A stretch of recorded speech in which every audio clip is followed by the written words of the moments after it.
তোমার জীবনে ব্যর্থতা আসবেই, কিন্তু হাল ছেড়ে দিলে সেই ব্যর্থতা তোমার ভাগ্য হয়ে যাবে।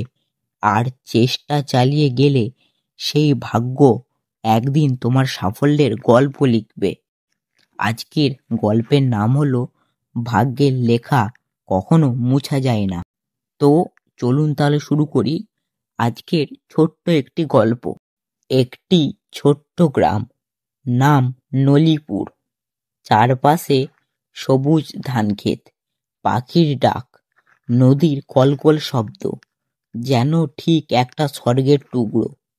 সেই গ্রামে এক ছেলে থাকতো, যার নাম রাহান। বয়স তখন তার 22, কিন্তু চোখে মুখে অনেক স্বপ্ন।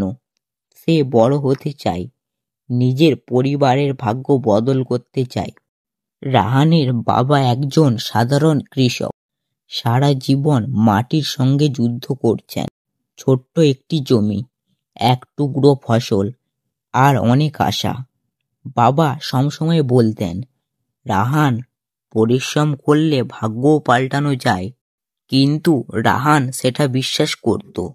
ভাগ্যের লেখা একবার হয়ে গেলে তা কেউ কখনো বদলাতে পারে না। তবু সে চেষ্টা চালিয়ে যেত। একদিন গ্রামে খবর এলো, শহরে একটা কোম্পানি চাকরির জন্য লোক নিচ্ছে। রাহান সেখানে আবেদন করলো। সে খুবই আশাবাদী ছিল। দিনরাত পরিশ্রম করে প্রস্তুতি নিল, বই পড়ল, ইংরেজি শিখল। বন্ধুরা যখন খেলতো তখন সে পড়তো। পরীক্ষার দিনে সকালে সে বেরিয়ে পড়ল শহরে। পরীক্ষা দিল খুব ভালোভাবে। সবাই বলল, রাহান, তুই এবার পাশ করবি। কিন্তু ফলাফল বেরালো, রাহানের সেখানে নাম নেই। সে চুপচাপ হয়ে গেল, চোখে জল এলো। বাবা বললেন, হয়তো এটা তোর ভাগ্যে ছিল না। সেই দিন থেকে রাহানের মনে জন্ম নিল এক গভীর ক্ষোভ। সবাই ভাগ্যের খেলা, কিন্তু মানুষ করতে পারে না। সেই কাজের চেষ্টা ছেড়ে দিল। দিন দিন সে অলস হয়ে গেল, ঘরে বসে থাকতো। বন্ধুরা চাকরি পেল, কেউ ব্যবসা শুরু করলো, কিন্তু রাহান কেবল ভাবতো, আমার কপাল খারাপ। একদিন রাতে গ্রামের চারপাশে নদী ভয়াবহ বান এলো। সব ঘর বাড়ি ডুবে গেল। রাহান ও তার পরিবার কোনো রকমের একটা গাছের ডালে উঠে বাঁচল। পরের দিনে সকাল হলে দেখা গেল যে গ্রামের মানুষ অনেক নিখোঁজ। রাহান জীবনে প্রথমবার মৃত্যু এত কাছ থেকে টের পেল। জীবন কতটা অনিশ্চিত সে সেদিনে বুঝতে পেরেছিল। সেদিন থেকেই তার ভেতরে কিছু একটা বদলে গেল। বন্যার পর গ্রামে ত্রাণ এলো, সাহায্য এলো। রাহান দিন রাত কাজ করলো গ্রামের মানুষদের জন্য। খাবার পৌঁছে দিল, আহতদের নিয়ে গেল হাসপাতালে। সবাই অবাক হয়ে গেল। আগে যেই ছেলেটা কেবল ভাগ্যের দোষ দিত, সে এখন মানুষের ভাগ্যে বদলানোর কাজে নেমেছে।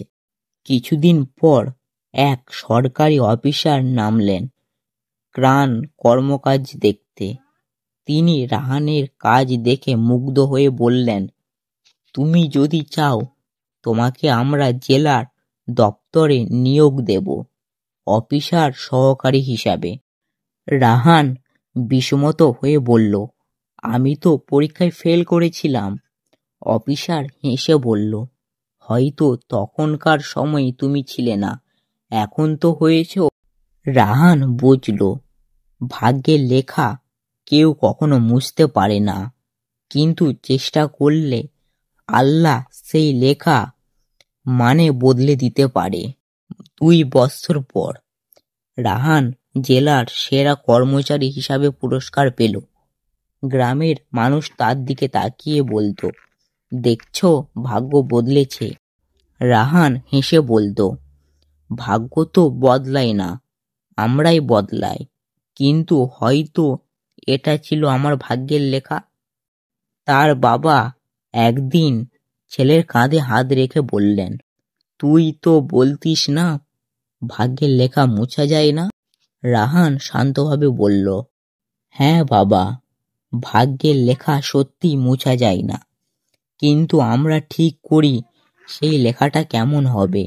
গ্রামের মসজিদ নির্মাণের তখন সূর্যে আলো অস্ত পড়ছিল, আকাশ লাল হয়ে উঠেছে। রাহান আকাশের দিকে তাকিয়ে মনে মনে বলল, ভাগ্য মোছা যায় না, কিন্তু চেষ্টা করলে সেই ভাগ্য নতুন করে আলো জ্বালানো যায়।